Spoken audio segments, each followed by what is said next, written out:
So I'm with my really good friend, Jake, fellow Navy vet, and been a long time, an OG supporter of Wind and Sea Coffee. Been there since the beginning, and Jake just has a really cool, interesting life and story, and we figured it'd be a cool episode to chat with him, talk about, kind of whatever, but also kind of diving into our backgrounds and experience using psychedelics, kind of both recreationally and therapeutically. So, that's kind of going to be the overall topic for today, but I'd like to start. Jake, you want to just introduce yourself and kind of tell us maybe, where you're from, a little bit of your background, and kind of how you got to San Diego. Yeah, of course. Well, thanks for having me, Jordan. I appreciate it. It's kind of a last-minute thing, but I love it, and I'm willing to hop on the podcast and talk a little bit. Yeah, I totally just was like, oh, you're coming over. Sweet. You can do an interview with me Yeah, today. go. Great. He's like, oh, all right. First, go pick me up a hamburger and bring it over. Yeah. Stat, hurry. Let's go. I'm Jake. I've been in San Diego now for 13 years. Good friends with Jordan, but I guess it all started. I was born in Columbus, Ohio, and then moved to Omaha, Nebraska, and that's where I spent my teen years in Omaha. So I wasn't like living on a cornfield or anything like that. Pretty big town. Don't lie to the people, Jake. We know. Yeah. I was a cornbread, standard Nebraska boy. Played all the sports, football, rugby, and wrestled in high school. Of course, we were in Nebraska, so we like to have house parties all the time, I guess. But I was kind of like a straight edge dude. I was mostly the guy like DDing people. Really? I don't know. Yeah, I mean, I liked to have my fun and I would have parties and stuff, but I was like, because I knew I wanted to join the military. Yep. But I didn't know how I wanted to do that, and that all, I guess, started. Were you married at the time or something? No. I mean, so I'm like talking about like. This is way back. Wait, this is way back. I'm going back to high school, Gotcha, and so you were not obviously like most of us. 9/11 happened, and we're like, "Whoa, how can I help?" Right. And I was a sophomore in high school, and I just remember that day, and I was like researching everything, like how do I join? Right. But then my parents really wanted me to go to college, so to make them happy, I was like, "Sure, I'll go do that." Went down to the University of Kansas. It's like 5 hours away from Omaha. Awesome school. Joined a frat. But then I was in ROTC when I first got there, and I was like, yeah, I want to join the military, and maybe I can be an officer. Was it an Army ROTC? No, I did Navy. Oh, that's nice. So I did that, and I didn't get the scholarship at first. I was competing against like 15 other kids, and all of them were like engineering degrees, and like they all wanted to be pilots or like work on nuclear reactors, and I'm like, I want to be a Navy SEAL, and they're like, we don't care about you. Yeah. And I shouldn't even be an officer. So. Yeah. But it was a good opportunity, and then after the first year when I didn't get the scholarship, I'm like, okay, it's not worth my time to do this right now. Mm-hmm. But what was cool is a former team guy came to the University of Kansas, and he was ROTC. So his name's McIntosh. I'll remember him. He's like, yeah, honestly, man, like I would, like enlisting's the way to go. Yeah. If you want to do this, like being an officer is cool, but like you should enlist. So I was like, all right, cool. So throughout my time when I was in school, I did train somewhat, and then like I was like, should I be an officer? I was like having this like huge battle on like what I actually want to do. But he kind of like kept me straight, McIntosh. But after like when I got out of school, like when I graduated, I was like, I need to get out of Lawrence, Kansas, because I was like just partying all the time and just like, like any college kid. And then so I was like, well, which way do I go? East Coast or West Coast? And I found a job in Washington, D.C. So I moved out there, but it was good because the girl that I was seeing, which is my ex-wife, she got a job with the FBI, so it made it easier for me to head out that way. And kind of just like split, and I was like, all right, time to focus. So that's when I like started, like I got a cool job in a PR firm at a place called the Herald Group. Interned there. It was really eye-opening in how the government works, and it was something that I never thought I'd be doing, but all they cared about over there was just like fucking getting drinks and like talking about politics, and I was like, I don't give a shit about any of this.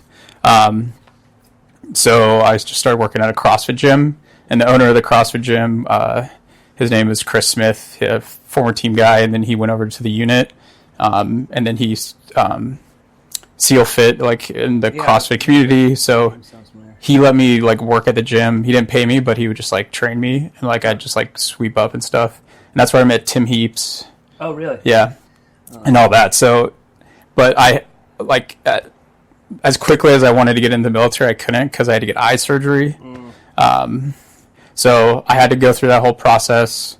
Got eye surgery, but I had to wait a year until I went to MEPS, et cetera, et cetera. And at this time, I was already 24, 25. And I forget what the age waiver was, but I know I had to get one.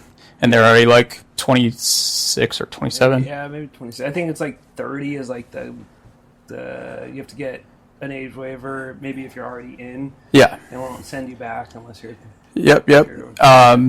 I think it's 26. Yeah, so through that whole ordeal, which was great, met a lot of good people, but I finally got picked up, and then it was like 2012 or something, but we went to boot camp 2013.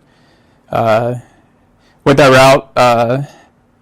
That's where I met Jordan. Yeah, we were in boot camp together, buds together. Met tons of awesome people there. Boot camp, we did it all. And didn't make it through. I was quit during Hell Week, and from there it was like got out, and then they kind of just pushed you in the Navy, so we were like deck department or whatever shit job we had, and then the whole time it was just me trying to fight my way back and to get back. Yeah, which is it happened, and most of our friends got back, which is awesome, and most of our friends made it. Right. Super proud of those dudes. And, I was working my ass off in the Navy, dude. I was, like, trying everything and just didn't happen. But I got the opportunity to go work at TradeNet, and I worked with the team guys for, like, 2 years, just kind of being their fucking wrestling dummy. They just get shot paint bullets at. But I had to make a decision, and it was, like, I was 6 months away from either getting out or, like, re-enlisting.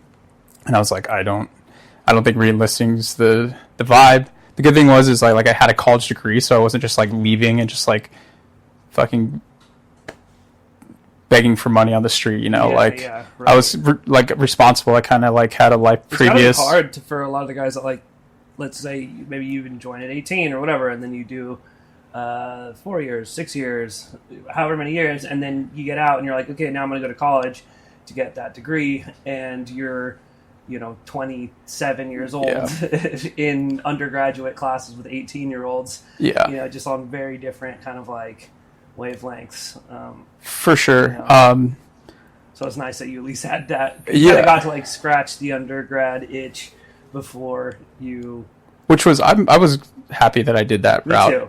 Instead of going when I was 18, because I feel like I would have not mentally been in the same place. For sure. Well, it's interesting, like guys like Zach, like they even... Oh, yeah. A friend of ours that's, he was like 17 when he went through. Yeah, he joined at 17, and he has a really crazy, interesting story. I actually talked to him about interviewing him. We have a date scheduled later this month. But, now he's out. He did 10 years on the teams, and he is sort of like, I don't really know. He's trying to figure it out. Yeah, he's trying to figure it out. He's trying to like, you're trying to reform kind of an identity outside of, this one that you created for yourself in the military. And if you're like on the SEAL teams or something like that, your identity is so heavily tied to that. Yeah. But even beyond that is like if you didn't go through the like formative years of independence after leaving your house, like not to say that people who are under 18 don't have a sense of self, but it's different. Like if you move out and you're living on your own and you're trying to make friends and you're not in your hometown, and like to me that's a pretty crucial part of like growing up, and I got to do that at 18 and kind of become a person, figure out what I liked and what I disliked, and what I wanted to do, and for sure, whatever. And then the military was kind of like that option for me. And yeah, also even getting out, I was kind of like I had some sense of like who I was, which is a nice thing. I'm kind of your motivation for. It was straight up 9/11. Just like watching that, I was like, "Holy, like we're being attacked." Yeah. And then, what was the like Discovery documentary about the buds? It was like class. Oh yeah, class 2, 3, 4. So 2, 3, 4. That's Geary, right? Yeah, that's Geary. That's kind of So he was. He must have been an officer in that class, and honestly, I just wanted to skydive, scuba dive, and shoot guns and like hang out with cool people for sure. And like I was like, I also want to test myself mentally. That's like why I'm glad I went in later, because I understood that more. It wasn't just like, oh, I'm a fit like 18-year-old kid who like played sports and I think I can do this. Like mentally, I would have had no idea, been like, right, this is too hard, like what do I like totally. Yeah, I mean that exact perspective was kind of what opens up my horizons to like the SARC pipeline and EOD and just some of these other like special programs, because I mean when you're on the outside looking in, everyone knows about the Navy SEALs, you may have heard of Green Berets or something like that, but there's so many different special operation jobs, and a lot of them just are not as well publicized as like the SEALs. And actually, the first thing that interested me about going to the Navy was the SWIC program. Like I just thought I'd always been around boats, like I just was really like into the concept of like what that job was.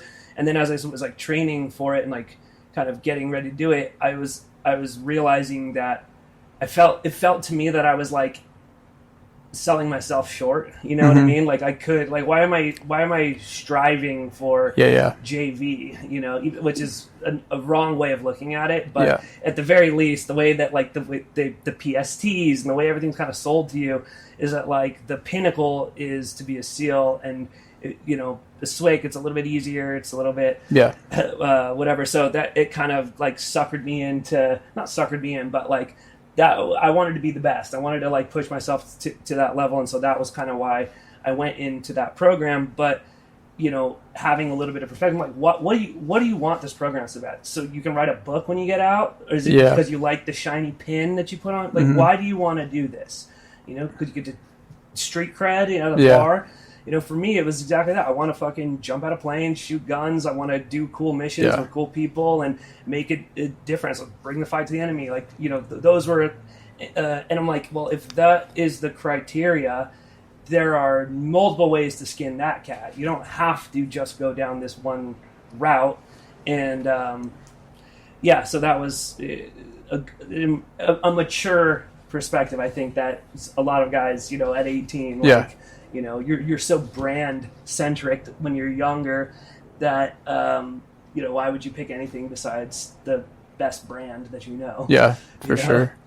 Man, I wanted to be a part of the best, but I was kind of like a little adrenaline junkie, and I knew I could have like fulfilled those niche, like that side of my brain, for sure doing it, and just like literally like me being in sports, I just want to be a part of a team. Right. Of just like high like value, like I don't know, dudes who are just fucking crushing it life. It's like surround yourself with better people. Right. And so like do that, and man, but from that like came out of it, all of us were all bummed, but like we created really strong bonds after that, like some drama bonding. Yeah, that's why like we're super good friends from it, and like Cantrell and like all these dudes who are fucking amazing dudes and like off crushing life at the same time. Like, I almost feel like the guys who came back and either made it through their second buds class or went into another program or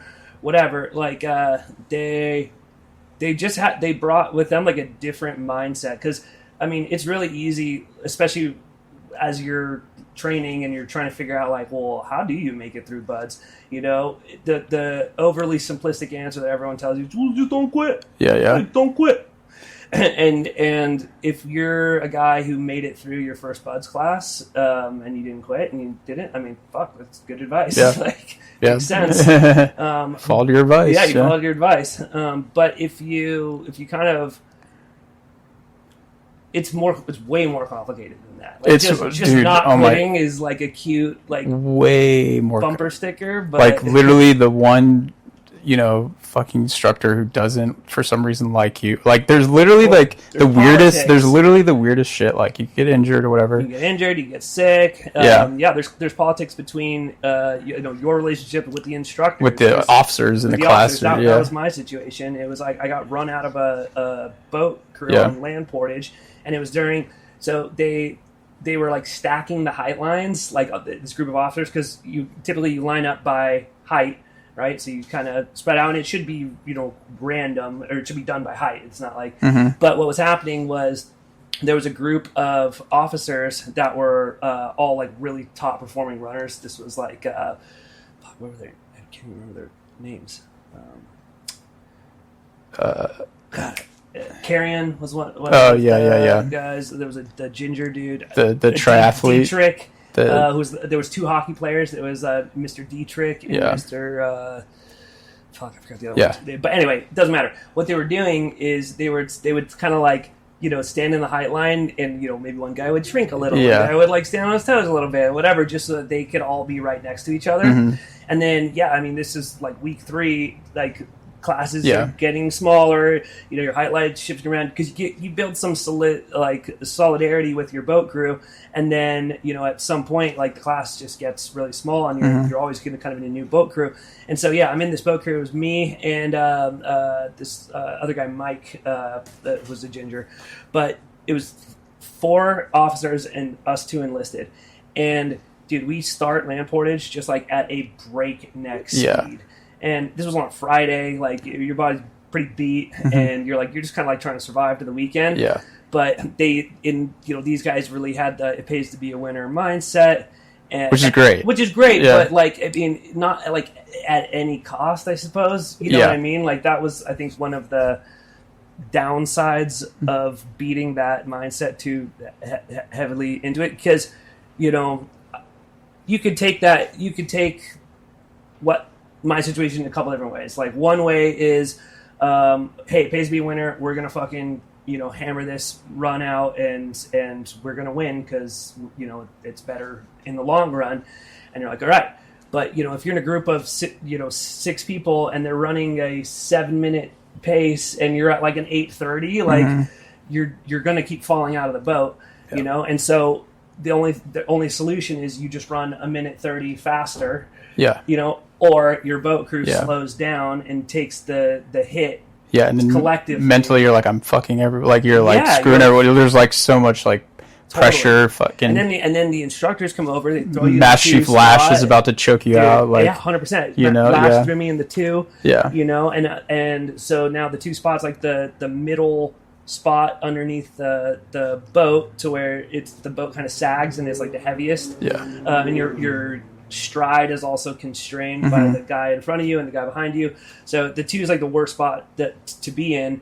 And if you have a good boat crew leader, they'll he's cognizant of who's in the 2, how long they've been in the 2. They're switching you out. Like, you're managing the team so that everyone's kind of like they're like equally distributing the load. The pain isn't all on. And so anyway, as soon as you they identified that, like, oh crap, like, this dude is he's falling out on the boat. The instructors come over. Lash throws me in the 2.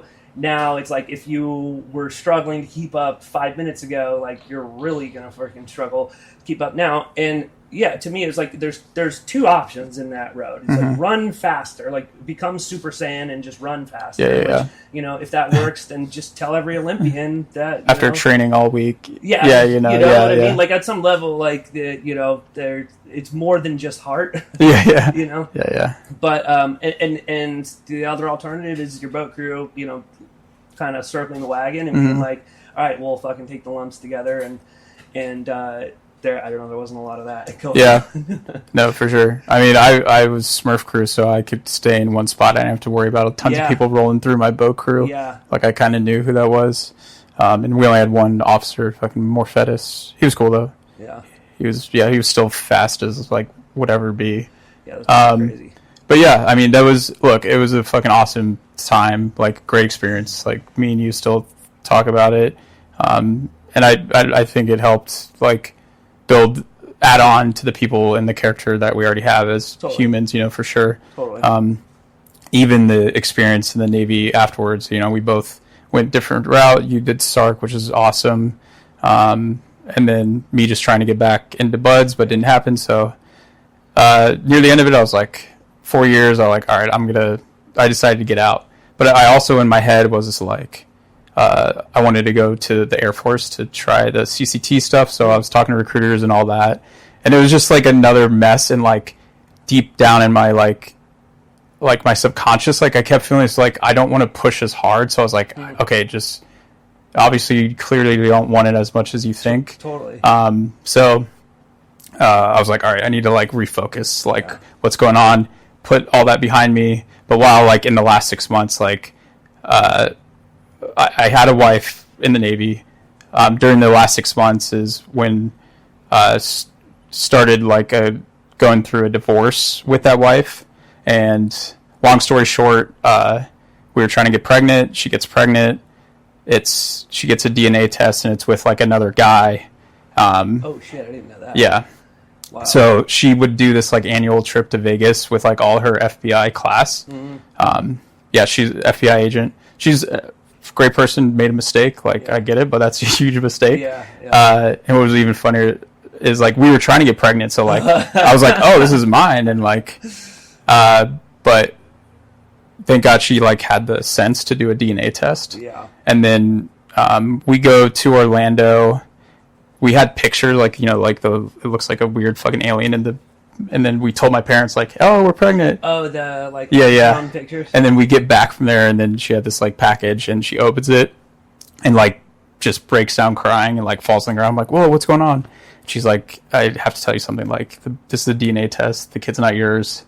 And I didn't say anything. I literally just, like, walked out. I literally, like, walked out the door. Yeah. And, like, we, like, didn't talk for, like, a week. I went and stayed with Tim, actually. So that's where, like, the divorce started. Like, well, actually, I was like, okay, if you want to have the baby but give it to the guy, like, I'm fine with that. But if you want to, like, keep it or whatever, then we're going to have to, like, get a divorce. So, like, and we went to therapy and stuff. Like, and she's like, I can't do that. Like, I have to take care of it. So I'm like, all right. So that's when we decided to get a divorce. Yeah. And then, so got out of the Navy, and I was just, like, sleeping on people's couches, Tim's couch, and then down at IB on Cantrell and Cody's couch. And they're all amazing, like, had me in.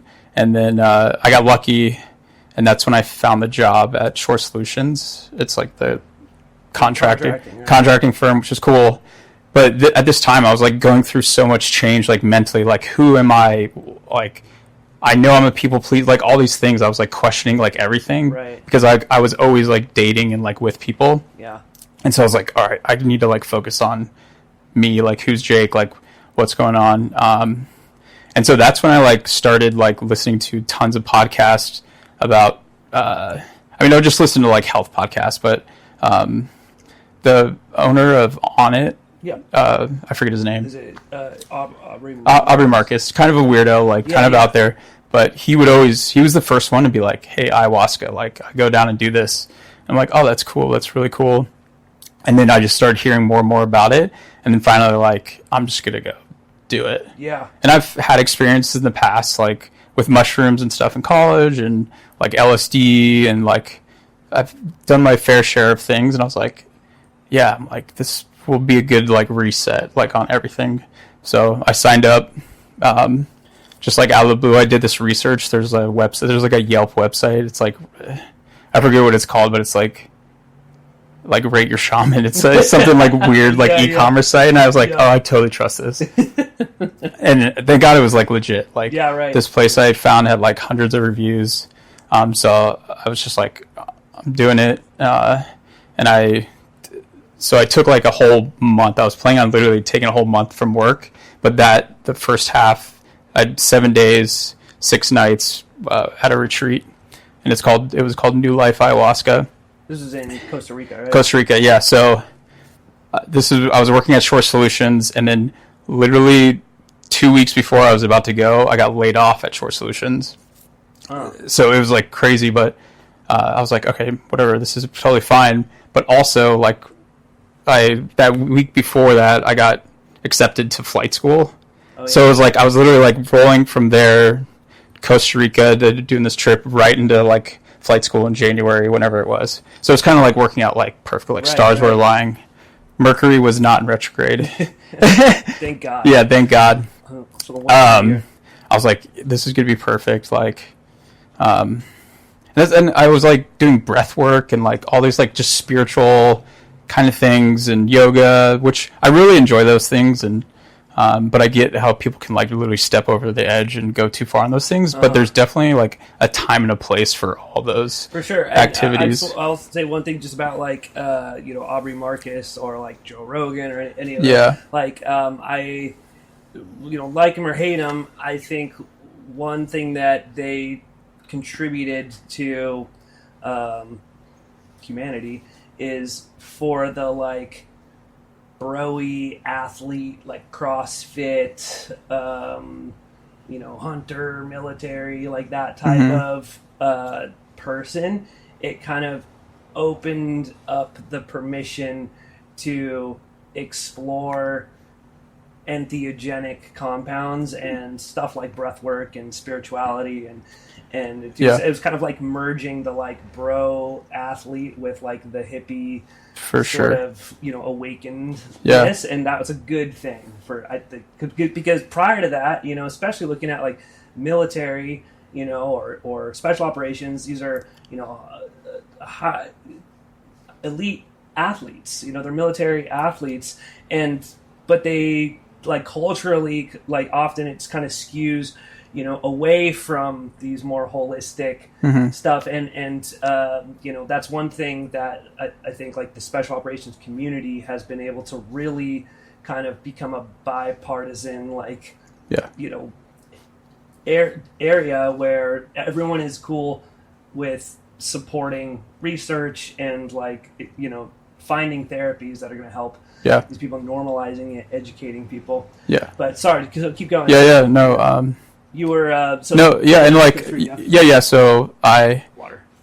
And like me going into this thing, like I don't have PTSD, like I don't have like, but I do have maybe trauma from what happened, and then also like rediscovering who myself was, and I was like, all right, I'm doing it. So signed up for this place called New Life Ayahuasca. It's still around. It's an amazing little retreat. Shout out to New Life. Shout out to New Life. So going into that, you had to get prepared. You had to do dieta. So I did a diet for a couple weeks. I didn't drink alcohol. I didn't chew tobacco. Like, you're not supposed to have sex, like any of these wild things. So I followed all the protocols. I did a 7 days, 6 nights, and you do 4 sittings with the medicine through it. So got laid off. I was like, that's fine, whatever. It's not like my passion.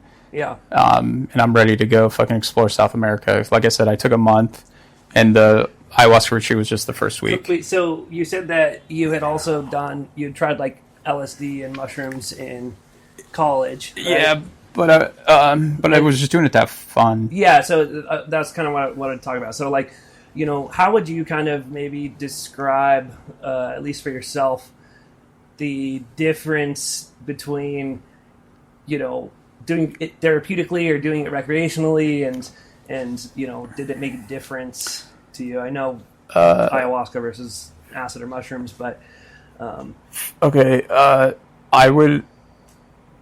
me being young and naive, I was just doing it to have fun. Yeah, you're not looking to heal trauma at 18, 16 or 17. Like maybe some people are, but I think for a lot of people, it's like you're trying to get fucked up. You want to do something fun. I was also really cognizant of making sure that I was in the right headspace. Yeah, like I was with people who understood it, right? And we weren't just like.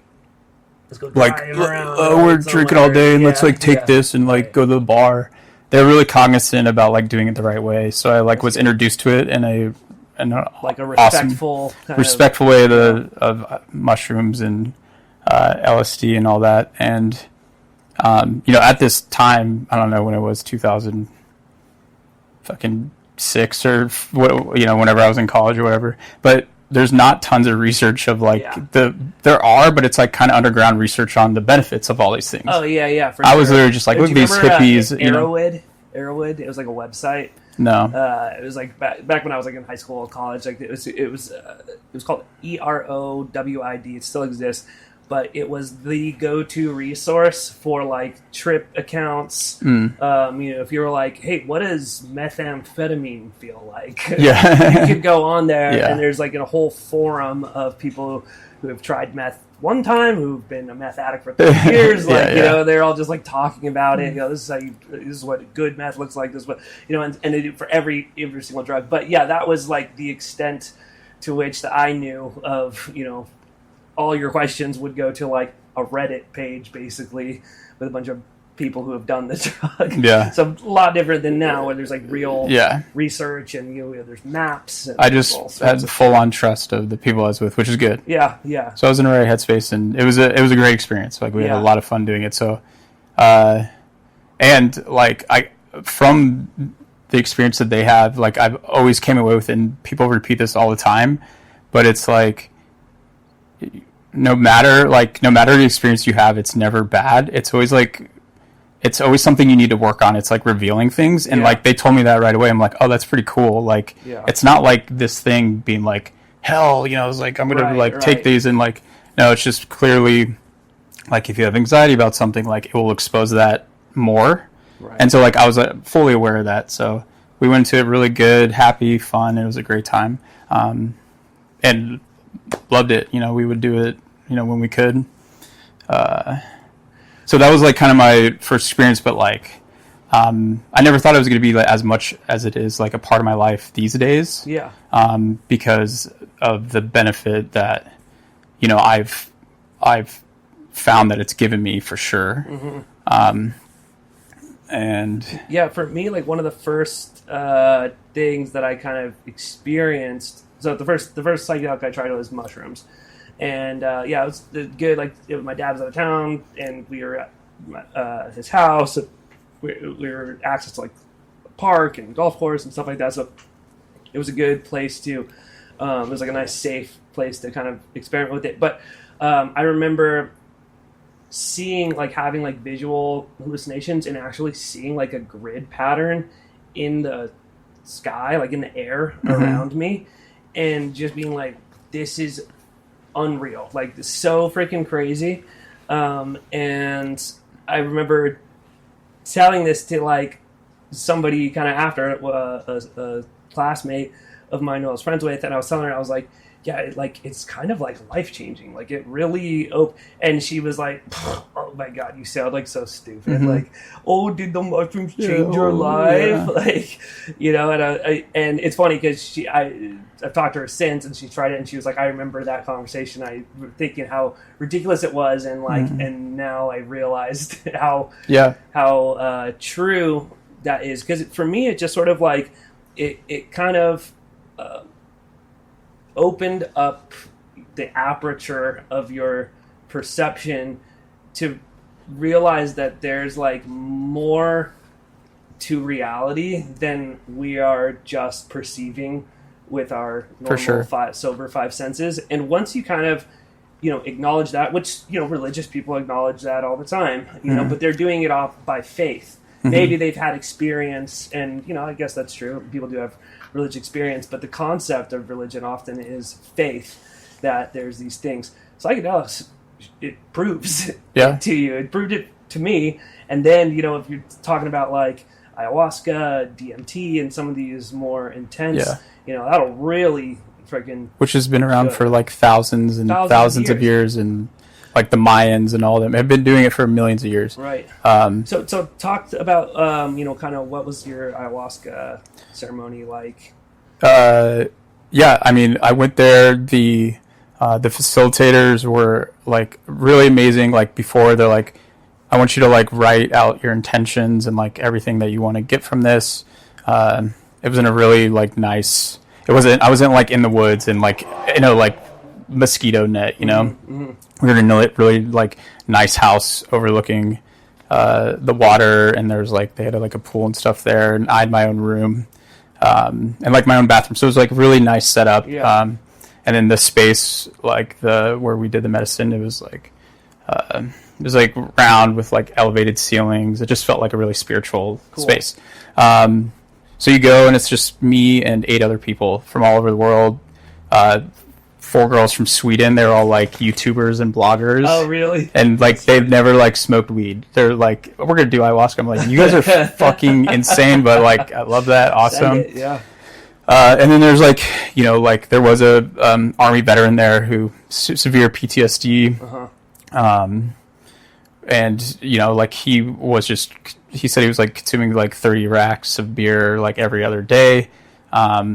Just people from all walks of life, so you kind of like tell your story of all it, and some people are just like, I just want to try it, and then the other person's like, I almost killed myself, and like here I am, like. Well, really quick, the interesting thing, you kind of said it earlier, but it's something that I want to highlight, and I've heard from other people as well. I mean, like a Delta guy, like is that a lot? It's sometimes there's like this sort of false idea that like guys from the military with PTSD or who are working through trauma, it's from combat or war or something like that. And dude, more often than not, it's something before they even joined, and it's like it just adds on to it. It adds on to it, and it's almost like sometimes that trauma is what leads people to join in the first place and to like pursue these careers. And then when you're not integrating a traumatic experience maybe in the military with the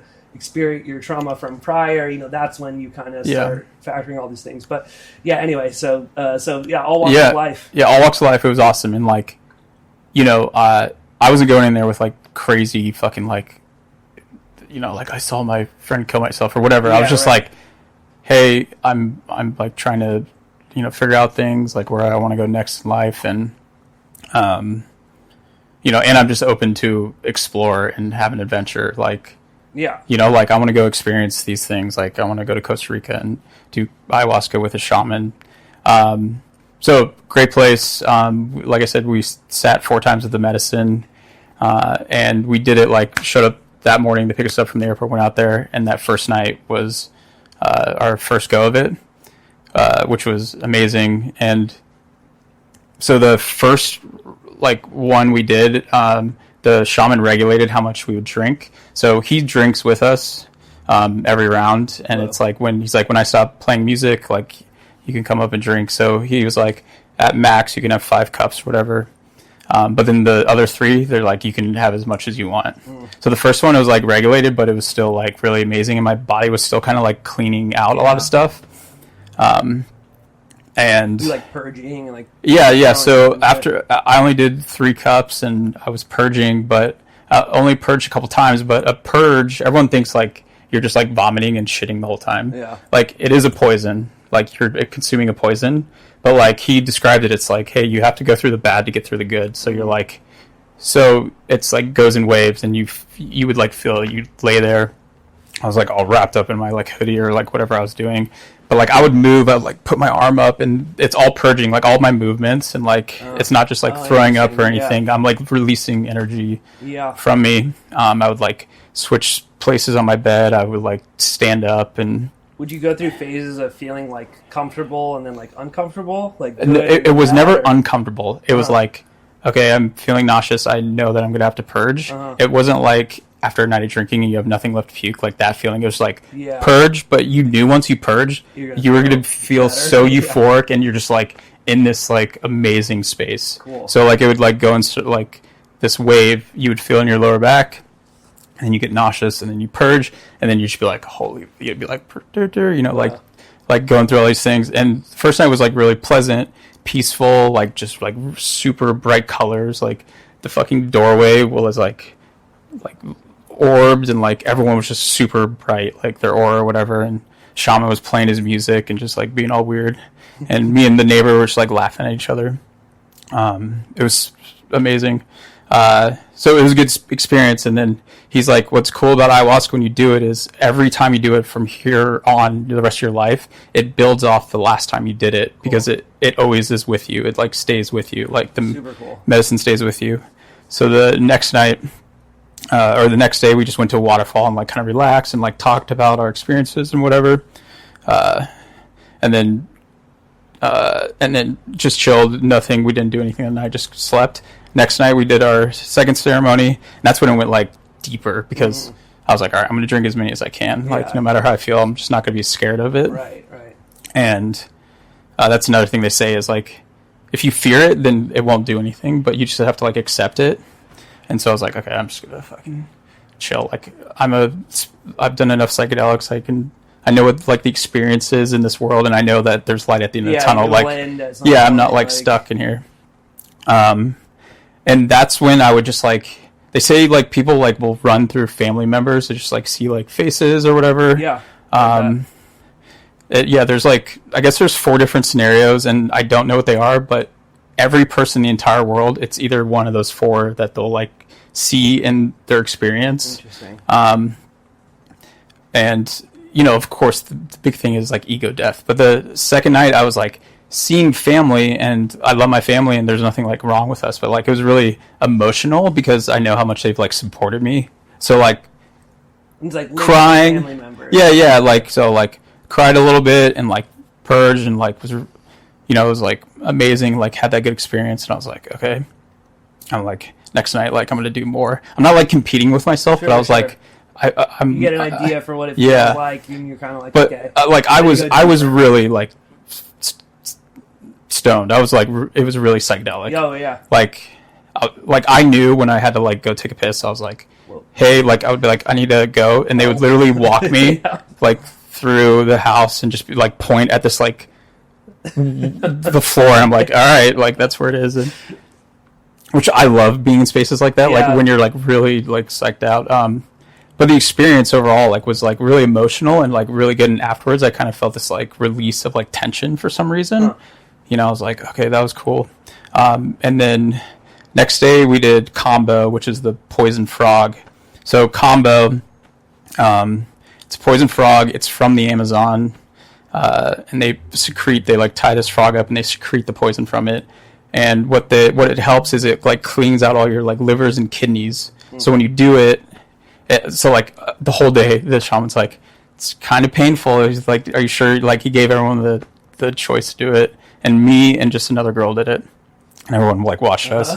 So they burn you, like 4 or 5 times, like the part close to your heart, and then they put this poison on there, and you're just sitting there, and you're like, you start sweating, and it's like feels like you're having a crazy anxiety attack, and then you're just like, you had to like drink a bunch of water, and you're just like puking all this water up.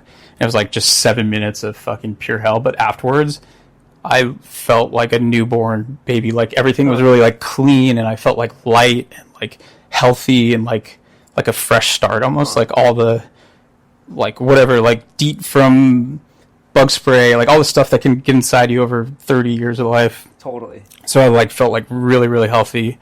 And he's like, it's good that you did it. Now, like, your body is fully ready for, like, the medicine. Yeah. So the next night that we did it, I think I drank, like, 6 cups. And, like, I was fucking gone. I don't, like, remember a lot of it.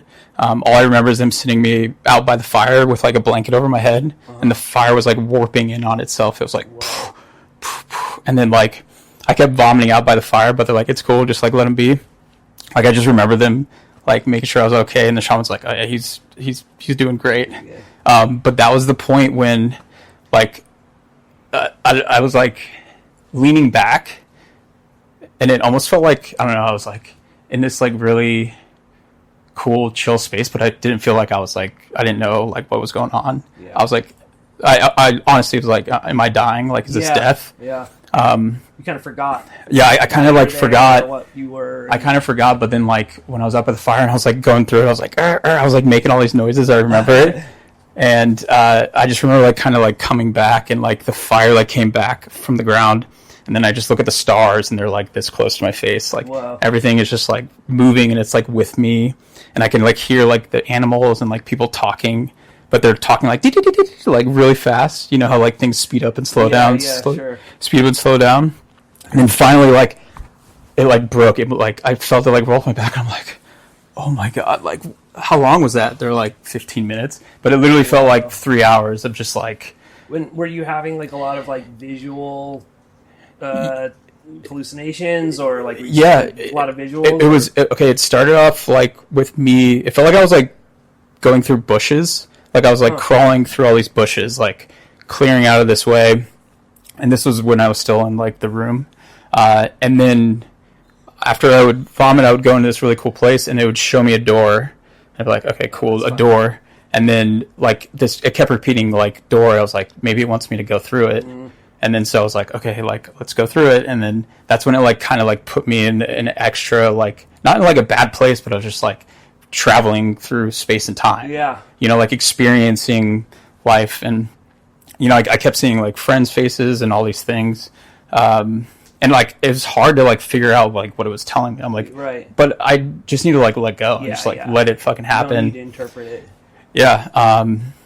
But it was during it, like me like knowing I was gonna come out of it, I was like, this is fucking like insane. Right. Whatever it was, and then like waking up basically by the fire, like not knowing, you know, after you're like, like I'm like, oh shit. And they're like, you're good, man. Like, that was like 15 minutes. And they're like, you're just really high. And I'm like, yeah, I understand that. And then you would like, after that, like literally the whole night I stayed up. I was just in my room walking around. Like I listened to some music and I was still high. Like the window, like I was just laying in bed in the like window and all I could see is the moon. And it literally looked like I was like watching like TV through a telescope. Like I was like, that's crazy. I just had like a song on repeat. And one of the Swedish girls, she'd just like walk in and be like, hey, Jake, you okay? I'd be like, yeah, I'm good. And then that night, like I was still like kind of going through it. Like I'd be in bed, I'd be like, oh, fuck. Like here it comes again. You know, like where you want to be. But after 3 nights sitting with it, you're like, this is tough. I know. I remember when you told me that the first time, I'm like, I don't know if I want to do it for 5 nights in a row. Yeah. But then this is like, so I was like kind of struggling. And there was this cat that was around the... that was walking around the house, and he has a stray cat named Bear. Can't pet it, like can't even look at it without it like fucking wanting to beat your ass. That night, like I was like turned, and I like turn over, and Bear is sitting on like the table next to my bed, like Cheshire cat, like glowing purple. And he like, I'm like and he like comes up and he like nuzzles, and he's like, hey, are you cool? Like, is everything good? I'm like, yeah, I'm like good. And it was like nature, being with nature. And that same cat would also walk around the ceremony room to each mat and like check on people. Yeah, and that's like one of the things they say about cats, like spiritually, is that they're like psychopumps. Yeah. That they kind of like help that, you know, they sit between both the spirit world and the you know, material world. And it was just, it was cool because of knowing that cat, like seeing it every day, and it's like, fuck you humans. Yeah. Then when you're like, but then when I'm like in their world, like whatever that may be, and he's just trying to help me, and then it rolled off my back again. I was like, oh, I'm like, thank you, Bear, and it was like hit me and just ran away. But after that, like the next day, I was like, man, that was fucking intense. And you know, you're integrating and you're like trying to write about it and trying to think about it, and I don't. It's hard. You just literally just like rambling. You're like, what did this mean? What did this mean? What did this mean? And I was like talking to shaman. I'm like, how do I like determine like what is it trying to tell me? And he's like, it will show you that sooner or later, but it could be like a week later, 2 weeks later. But that night it was definitely like the ego death. I'm like, it definitely felt like, because I didn't remember, like definitely felt there was death involved. Yeah. And like they can tell you, yeah, ego death. So mentally, I was like, okay, that's cool. Is this like a fresh start? Pushing away all those things that I thought about myself and like moving into the, like a new person and like growing from this point, which is just me like interpreting like what I had. Sure. But then the final night was. Before we get into the final night, I just want to say one thing about talking about what differentiates recreational use versus like therapeutic use. Yeah. And two things that you mentioned that I would say are pretty consistent with at least my understanding of it is intention and integration. For sure. So intention, and you could have intention with doing things recreationally. You can be, my intention is to have fun at this concert, or to go on this camping trip with my friends and have a crazy adventure, whatever the case is. But intention, just like, what are you taking this for? It's different than a beer. You're not, if you crack open a beer, you're not like thinking with so much intention about this beer. Mm-hmm. But you psychedelics, you kind of are that way. And then the integration piece, like after you've experienced this thing, it's kind of like circling back to it and trying to figure like, well, what was that about? Like, what did I learn? How did I grow? What was difficult for me? Mm-hmm. And you can, just because something's therapeutic, I guess, doesn't mean that it has to not be fun, or it has to be like in a jungle, in a ceremony, in a doctor's office, like, or something like that. No, absolutely. It can be, as long as you're kind of, for me, factoring in those two components. But anyway, so the fourth night, Yeah. So the third night was definitely the most intense, but the fourth night was, it showed me the door again, and I went through it right away, and it rewarded me for that by giving me like a really like healthy, fun, like not scary high. And what I reflected on that after, like through my journaling and stuff, was like, I've always been scared about like taking chances, even though it doesn't seem like that. I'm kind of, it can seem like sometimes I'm kind of reckless, but you've only known me in a time when I'm like making new choices. Right. Like, cause I was literally on the track to like graduate college, get married, fucking work at a job, like have a family, like do this fucking straight edge. That's so funny. Like things. And I was like, I don't like any of that. Yeah. And so this was like, hey, you just need to like take the chance and go through the door. Like, what's next door? And that's what I took from it. And honestly, to this day, with like all where I am and like all the things I do, like, I learned how to skydive. Like I went to flight school. I built a van just because I was like, I'm like, you're like the guy of new experiences. Yeah. And I'm like, I'm just gonna do it. But all these experiences are just like adding on to the person that I want to be, which is like, I want to be able to, like, I don't know, just like adventure. Like there's so much to this world. You just have to like experience it and go out there and like, don't be worried about like the next paycheck or like all those weird things that will come in due time. But I've found like a great balance where I'm like working really hard, and I want to be wealthy and successful, and I want to like do all these cool things with my friends, but I also like want to go in the woods for 10 days in a dark room and like experience that. So yeah, I mean, after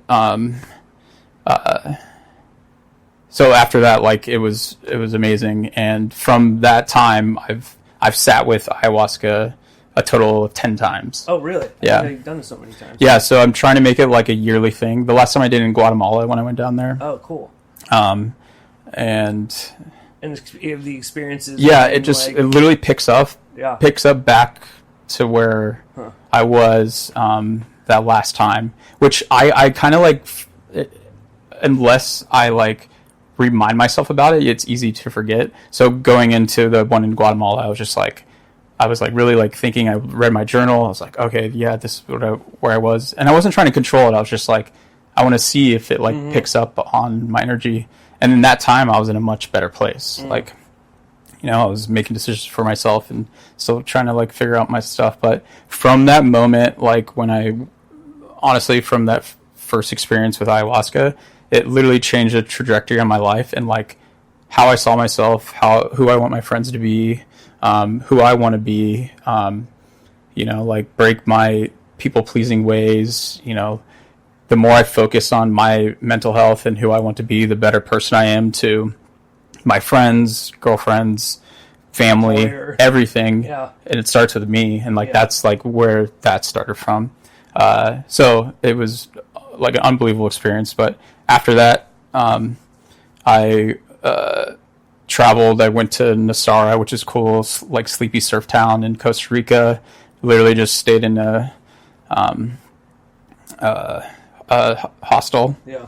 And it was just a bunch of like yoga people. Yeah. And I would just surf every day, like literally just go out and just surf every day and just like journal, surf. And it was like the best way to like integrate like ever, like eat acai, surf, like journal. Yeah. Whatever.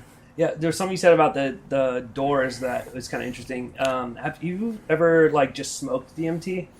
DMT, just for the listeners that may not know this, so ayahuasca, it's combined, correct me if I'm saying this wrong, but it's essentially a brew, like a brewed tea that is synthesized by combining two plants. There's like a root and a plant. And a leaf. And a leaf, yeah. Okay. And then they like boil it and whatever they do. Boil it, and so I believe the root has high levels of dimethyltryptamine, like DMT, and then the leaf is the MAO inhibitor. Is that?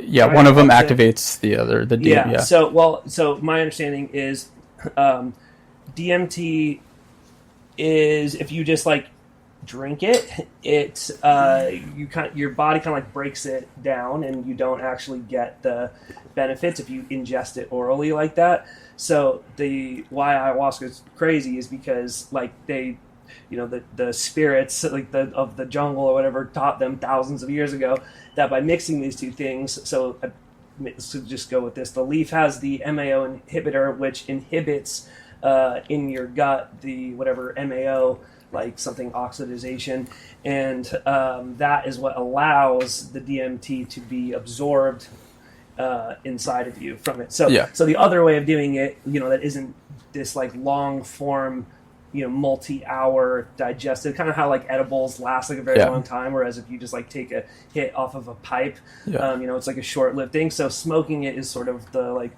short-lived. But have you ever done that? No.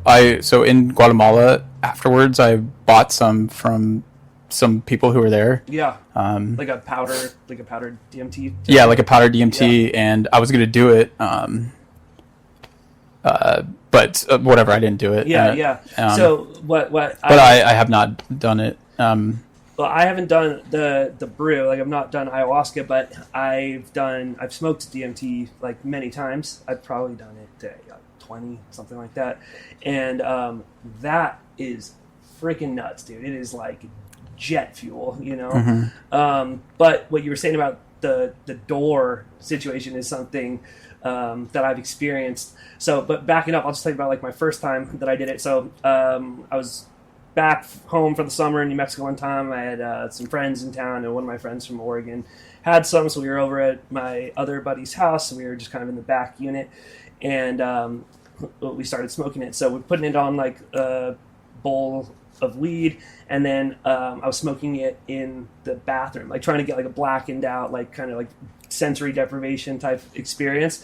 And so I take a big hit, and the very first thing is it feels like you're kind of like being sucked through a tunnel, or like you're moving through a tunnel, like you were saying, like going through bushes, like that. Mm-hmm. That was consistent a little bit with mine, but almost like a wormhole sort of. It's just like sucking you through this, like, and you're the high pitched ringing. Yeah, I mean, there's it's like which is similar, noise and light, and you're getting these like holographic, geometric, like hyper-dimensional shapes that are just like cascading kind of all around you.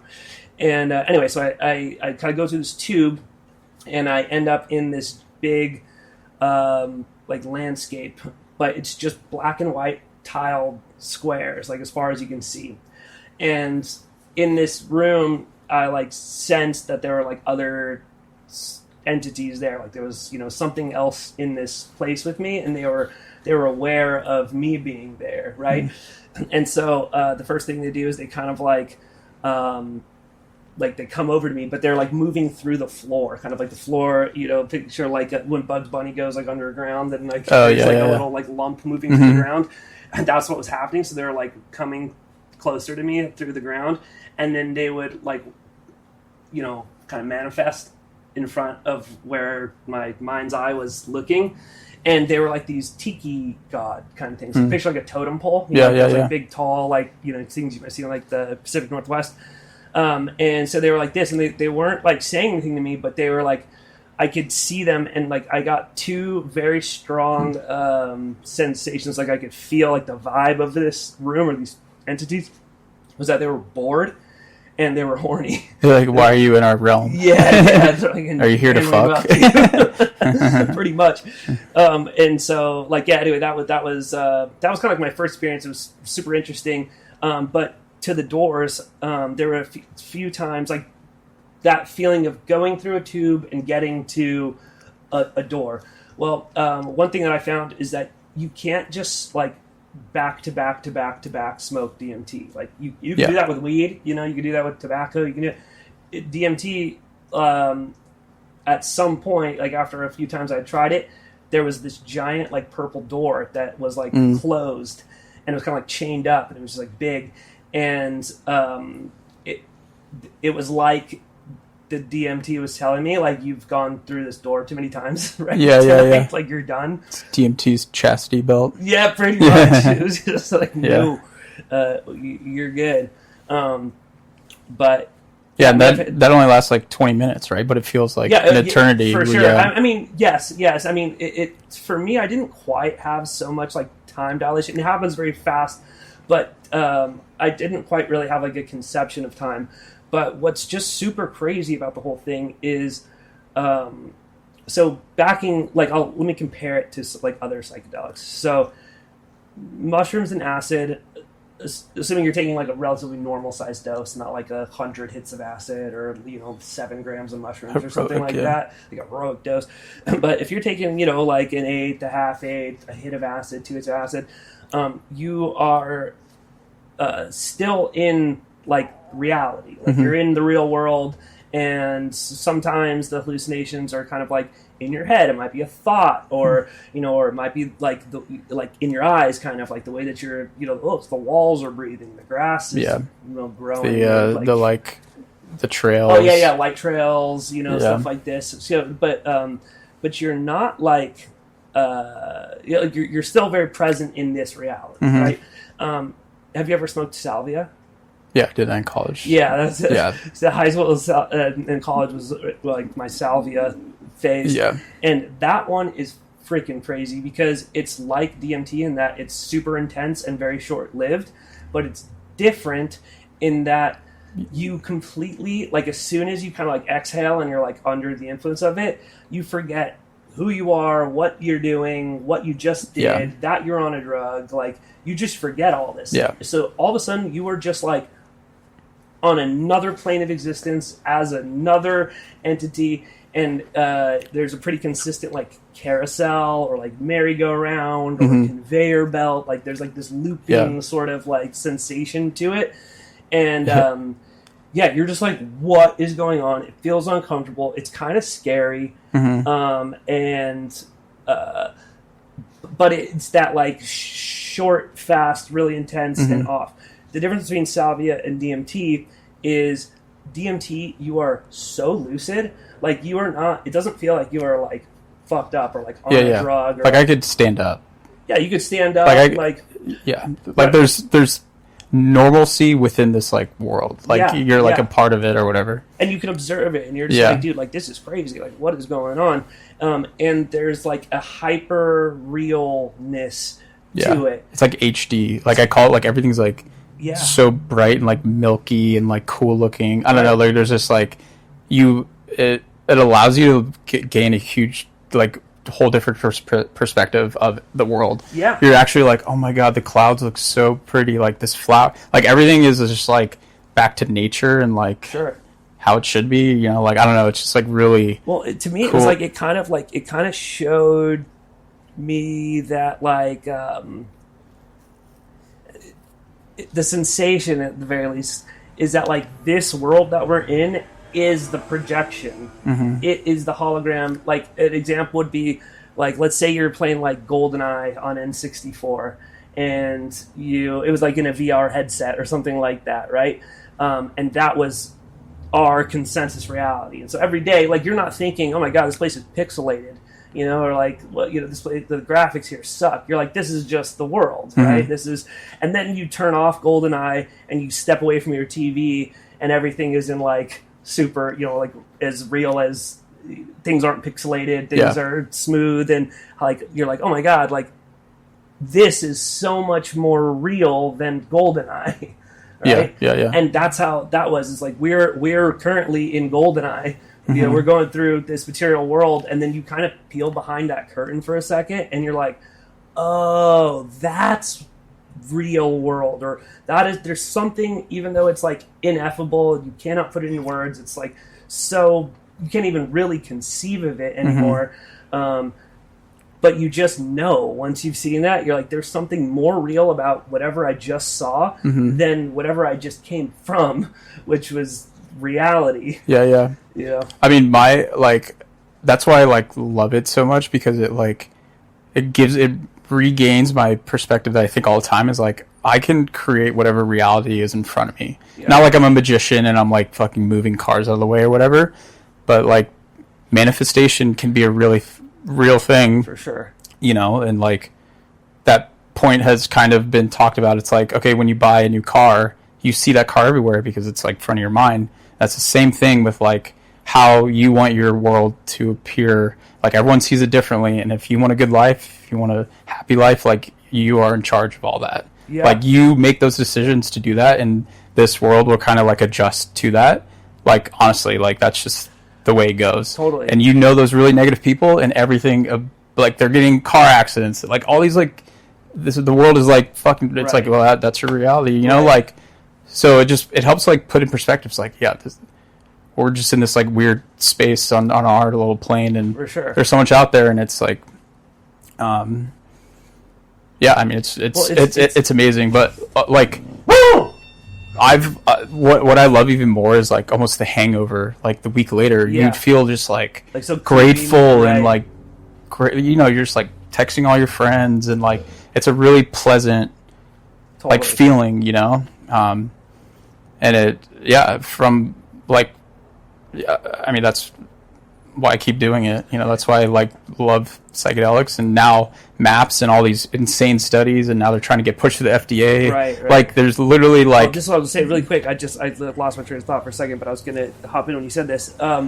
That it's cool seeing how like modern science is starting to reflect some of these concepts that like New Age, spiritualists and shit, and like stuff like law of attraction, manifestation, your vibe attracts your tribe, like all that stuff is very like New Age kind of woo stuff, and it's not that science necessarily like proves that any of that's real, but we start looking into like quantum physics and how the brain works, and how we're actually like, we're all sort of like group hallucinating consensus reality based on our interpretation of sensory input, and it kind of creates this agreed upon like world. It's also helped discover, so if you look at like an alcoholic's brain, it's just like it's like gray, under a scan. Yeah, sure. And finally, over years of testing, they always thought that if you like got water brain or like whatever, like there's no way of fixing it. Like your brain is not malleable; it's like stuck. Right. But with psychedelics, they would have these people like under therapy sessions see all this bright color and new synapses like firing on like all these new positions, and so it's like literally recreating new paths of avenue. And that's why they think like with PTSD, with psychedelics, we all have this wall that we think we can't get over, but it will help you push through it and create those new avenues. And that's why, like, if you're doing it and you're like serious PTSD, like therapy and all those things, you're literally speeding up. Like, you don't have to take SSRIs for the rest of your life. You literally go in like 2 months of sessions for like a couple times, and you're like coming out of it like after taking medicine for 15 years or whatever, because it's creating those new pathways, and you're integrating it properly, so you're like cementing those new pathways into new trains of thought and like positivity. It's just not stuck into like what your brain was created, like for sure. Growing up, you do these things, you think it's the way, but it's really not. You build these mental models and you build habits and these like neural pathways, and then you kind of... But it's literally like, nope, I can go that way, Well, you realize that like you're in a prison of your own making, Mm-hmm. The constraints that you put on your life are often the constraints that they're these narratives that you have about your life, about your abilities, about what you can do, what you can't do, and like a big unlock is kind of realizing that like those are just narratives, and you can change the narrative for sure. And like the concept of like spelling, like to cast a spell or to spell a word. There's something magical about the writing something down or speaking something, like even in the Bible, like it's like I am the word, before, like God spoke reality into existence, and that's why like in Hebrew, the letters correspond to numbers, correspond to concepts, correspond to all these things, because there's something like powerful about taking a concept or an idea and then breaking it like into either a written symbol or a word. And when you realize the power in that, you realize that like, okay, so narratives are super important. And what are narratives? They're just a series of mouth noises that I make, and that creates the reality that I then go through in my world. And if you can change those narratives, you can change your reality. Yeah, no, 100%. And I'm never saying I was like a negative person. Yeah. But I was almost fearful of like my skills. Yeah. Like, because I know I'm like, I don't know, there's a lot of things about me where I'm like, yeah, I'm pretty fucking good at that, but it's so easy to be like, nah, you're a faker. Yeah. Or something. But like over the last, 8 years or whatever, it's like literally working on myself and like trying to figure out who I am. Like, the confidence is there now behind. I'm like, okay, yeah, I'm a good manager. Like I can, and I'll do it my way. For sure. And if I make a mistake, that's fucking the world too. Like, totally. Who cares? Like, dude, well, if you're gonna fail or whatever, imposter syndrome or just kind of all that. Like you get to define who you are. And part of that is like, for me, it was, is starting a business and doing that whole thing. And like for, up until literally like probably the last like year or two, you feel a little bit like a faker in that like you're trying to get this thing going, but it's not, this roaring success right off the bat. And there's a process to build, but like, so what do you tell people? That you're unemployed, or do you tell people you're an entrepreneur? Which one is it? And at first, like saying I'm an entrepreneur, like just sounded kind of like I'm full of shit. And then you kind of like, you realize that like, no, dude, I am that. Like I am doing those things. And the other one for me, the imposter syndrome that I've dealt with and kind of do deal with on some level is from my military service.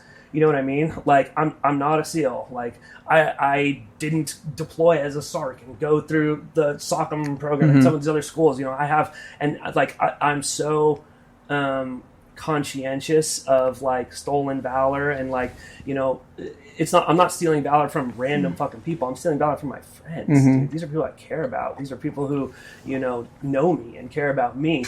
And so I've always been like, well, how do I define my military service? Is it that I was an undesignated fucking boat painter, and a failure in my program, and then I'm like, that's true. Like that, yeah, I was that, but I'm also more than that. I fucking showed up, dude. I put my ass, in the fucking arena and gave it my all in buds. And then I went through a really dark time, after not making it through and trying to like redefine like, okay, what do I do now? I'm in prison basically, and I have to, figure out how I'm going to get back to, this state. So it was, networking and training and all the discipline and the humility and the freaking humble pie that you got to eat, knowing that like, you thought you were hot shit and now you're painting a boat and everyone that's in charge of you, it wants to make sure that how much of a failure you are, because so many guys have like a chip on their shoulder or whatever. And, and then, and I've finally gotten to a place where I'm like, I know what I did. Like, I know what I achieved. I'm proud of my service. I'm proud of my friends. I don't want to take anything from, anyone that's done more than me. But that level of like, dude, let's say you made it to a SEAL team first try, right? Mm-hmm. And then, you deploy to Guam and then you get out. Were you really a SEAL? I mean, you were, but like, you're going to feel like an imposter to the guy who got the Mosul deployment. Yeah. And it doesn't matter, like, the guy with the Bronze Star, he's like, I didn't do it. Like, we all have this fucking ego. It's all ego. It's all ego, dude. And it's all this, like, this narrative that you're not good enough or that you don't deserve this or that, and that, like, while maybe it comes from a good place and that you're trying not to disrespect your community, but it also, it's like you got to be careful with that too, because why are you letting somebody else define you in a way that so that you're just like, oh, make sure I'm not stepping on anyone's toes, and and you're like, dude, I want to be proud of my service. I want to, I want to talk about it. I want to tell people what I went through and what I achieved and what I didn't, and you can't just beat yourself up forever about it. I mean, I would go back and relive all the same experiences with, where we are now, which is, I think is amazing. Like, I think it helped create another version of whatever we thought we were supposed to be. And then maybe a better version, like we had to check our ego real fast, like on that boat, and just be like, hey man, I just got to do my job. I knew this could have happened. And, even though I'm fucking 10 years older than all these kids, I maybe have something to teach them. Yeah. And or something to learn. Yeah. Or something like literally you have, no matter, I tell everyone, like, it's a homeless guy in the street, if someone wants to interact with you, I guarantee you will learn one small minor thing from every interaction you have. And no one is better or worse than anyone. We're all just in like different places. And, like, I feel like when I talk to people, like, maybe I give them some sense of, I don't know, just like a version of something they never heard, and allows them to grow in another way. Dude, there was a guy on my ship. He was also undesignated deck. Yeah, it's still gone. He was on undesignated deck, and he was like Nigerian or something. He was like a 43-year-old doctor, MD from Nigeria, and I don't know why exactly he left, but I think it was probably just to become a U.S. citizen. So the way that he was going to do it was by joining the military. He was probably so grateful to be in that position. Dude, you have no idea. Like this guy, he's 40 years old, from a completely different culture, completely different background, a doctor, and you know what deck life is like. The freaking mouth breathers that exist in that. You're in deck, or you could go to prison. Yeah, I mean, there's often a lot of the people who just like show up and go to deck are like, I was literally like the judge told me. But dude, I made some good friends. That's kind of. I know, it's like it's that's like what I'm saying. I'm like, dude, like you think you go to the spot and you have nothing to learn, and you see this guy that's like, is also too good for this job, and he's got the biggest fucking smile on his face every day, showing up, works hard, all perspective. And you're like, dude, like that is, I don't know why I heard this saying, but it's like how you do it how you do anything is how you do everything. Mm-hmm. And it like really like struck a chord with me in that, like, dude, if you go to like Japan or you go to some of these other like countries, if you're the janitor, like, you really take that, you're going to be the best janitor that you can be. If you're a school teacher, you're going to be the best school teacher. If you're a waiter, you're going to be the best waiter. You're going to care. In the U.S., it's like this is a summer job. This is a bullshit low. It's a low minimum wage job. Why do I care? And we bring that with you. But like, if you don't do, if that's how you're going to approach that, like, when are you going to start trying? When you're a doctor? Yeah. When you're a lawyer? When you're a millionaire? That's when you're really going to turn it on. And yeah. you know, it's like, it's how you do anything, dude. It's so, For sure. you know, approach all of that with just like a sense of like, if you think you're better than everybody, then be better than everybody. And don't just shut up. You don't need to tell everybody. Show everybody. Yeah. And 100%, dude. And of course, all of us were disgruntled, and like we had our moment of just thought we didn't belong there, but we all adapted and overcame. And I like I said, like, I think the position that we're in now, I don't think would have happened if we made it. You know, like all these, you know, what's it called, the butterfly effect or whatever.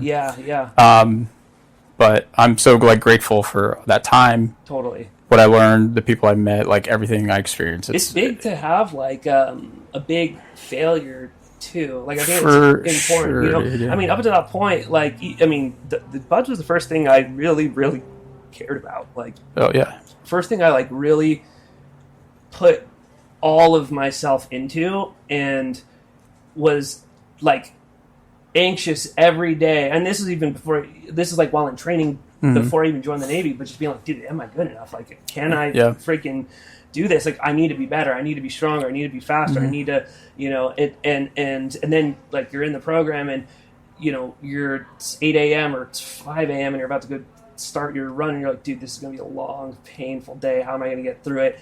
And then you do. And then you're like, I'm fine. You know, like, I'm good. That seems like that high of being like, I can't believe I just got through this. This day was impossible, and yet here I am. And tomorrow's impossible, and here I am. And you keep doing that, and so like that high of like trying something super hard and succeeding is an amazing feeling, and then having just the exact opposite sensation of just being like, oh boy, I made a huge mistake. Yeah, but I guarantee you every day you bring that same mindset of where you're like, not necessarily I'm not good enough, but I know I can push and work hard. Totally. You know, and like get through whatever this is. Right. You know, and like right now where I work at Aqualung as a manager for the inside sales team, which is amazing, but I manage 8 people, and just the mindsets of them is really different. And I'm always the one like, hey guys, like, no one's dying. Like we're gonna figure it out. Like, you know, just like, right. Like, it's cool. Like, you know, so funny. Like I bring it into this, like, I'm never like nervous going to work. Like, I may not be the best at what I do, but I'll fucking try. I'll fail forward as hard as I can. For sure. And if they want to fire me, cool. But at least I'm like just stepping into it and like going for it. Yeah, absolutely. You know, sometimes I almost feel like I have the opposite problem in that, like, stuff like communication is so important. You know, it's important in the Marine Corps, it's important in the Navy, it's important, like, you know, and it is life or death. You know, if you're doing special operations stuff, if you're landing aircraft, if you're like, you got to communicate, and you got to be accurate, and you can't lag, and but you know, now like in business, so like I'll be dealing with a wholesale client, and I'll be like I'm trying to do a good job. I'm trying to do my job, and I'm doing a good job at it. And that requires communication, and I won't get adequate communication. And, you know, to be fair, like, we're talking about freaking coffee, and like, I'm just a vendor to a you know, coffee shop or something like that. Like, they have a lot of other things on their mind. Like, it's not pressing. It's not life or death. It's not. And I'm thinking, I'm like, I understand it's not life or death, but like, fuck, dude, thank God it's not life or death. I wouldn't. If I can't rely on you to shoot me a text back that, you know, yes, you guys have inventory. You know, how could I rely on you for something more serious? So it's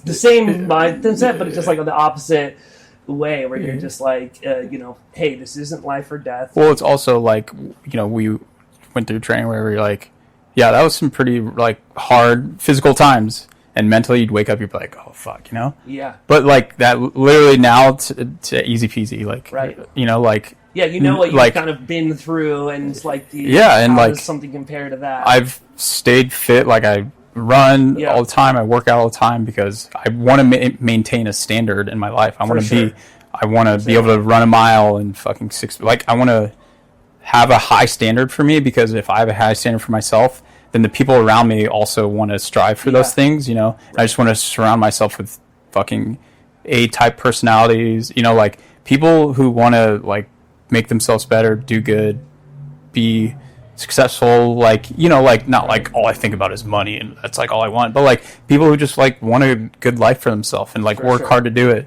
but also like a good balance where like they, I don't know, like go have a couple drinks, you know, like go to a concert, like all these like a good like balance of the world, you know. Yeah, you know, balance. I was talking about this on another podcast interview I did, but that I've this weird relationship with the concept of balance, because I believe in balance. Like my personal like feeling on this whole thing is, you know, first of all, even if you're an entrepreneur and you're building a business or whatever, like, there's a ton of dedication and time that goes into that and whatever, but it's a marathon, dude. Like, just because you can run a 6-minute mile doesn't mean that you should run that for 26, you know, unless you're acclimated to do that. Mm-hmm. But, you know, to me, on building a business, this is a long-term goal. This is going to take a while. I'm not going to have something built in 3 years that then it's going to be worth multi-millions that I can just sell. Yeah.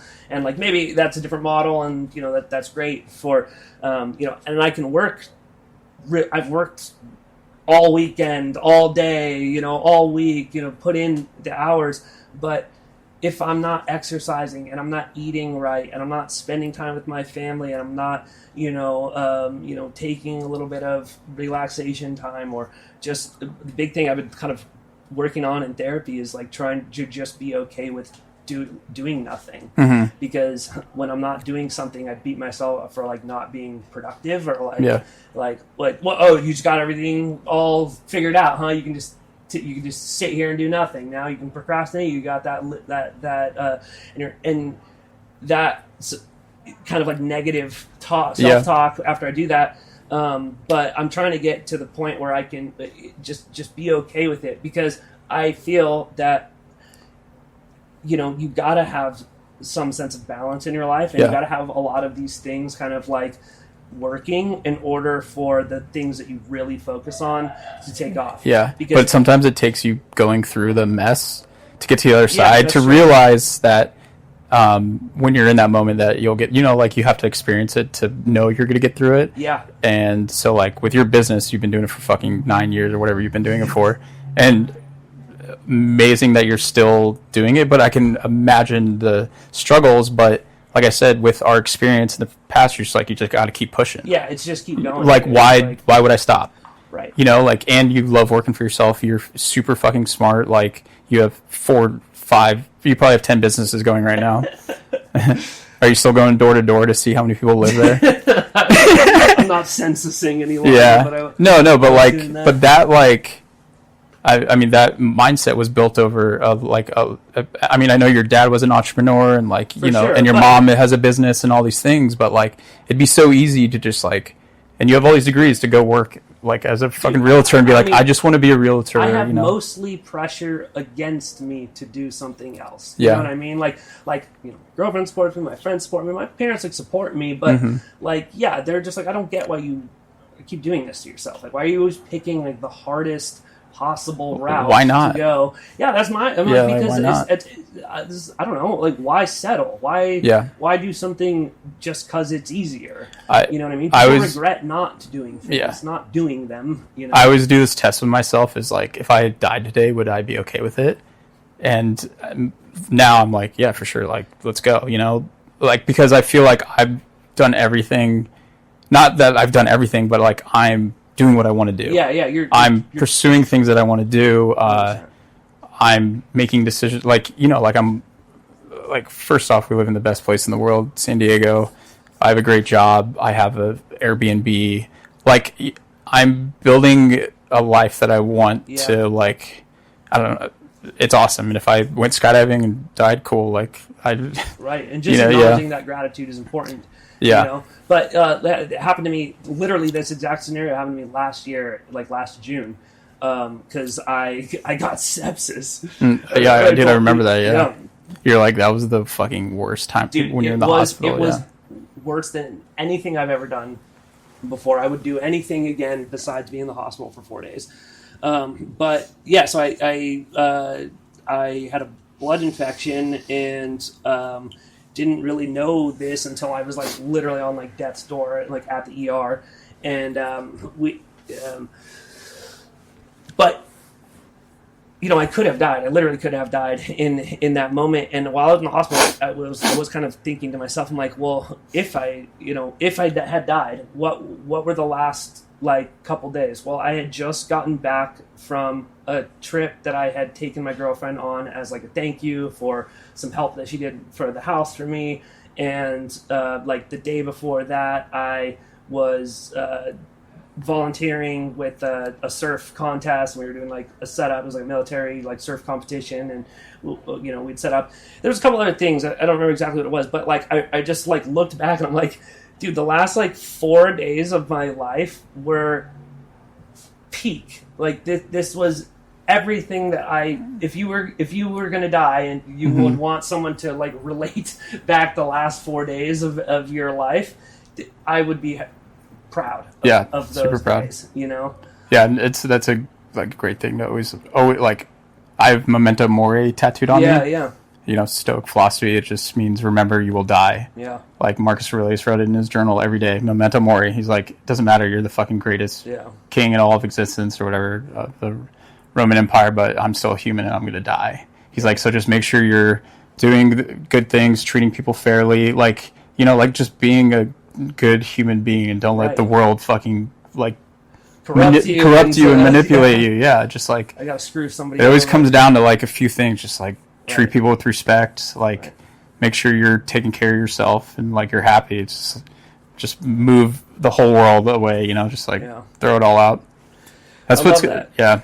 Well, do you have any other messages or anything interesting you want to talk about? I mean, I would say just like one thing, if there's ever anything in your life that you want to do, just fucking do it. Yeah. Like go for it.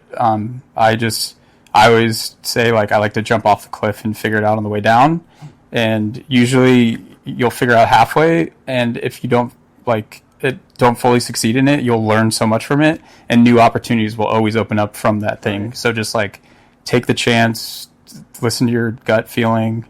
Don't let other people like dissuade you from fucking doing the thing you want, and just try to like focus on you as an individual. It's not being selfish. Like the more you grow as a person and the better you become, the more value you bring to everyone else around you.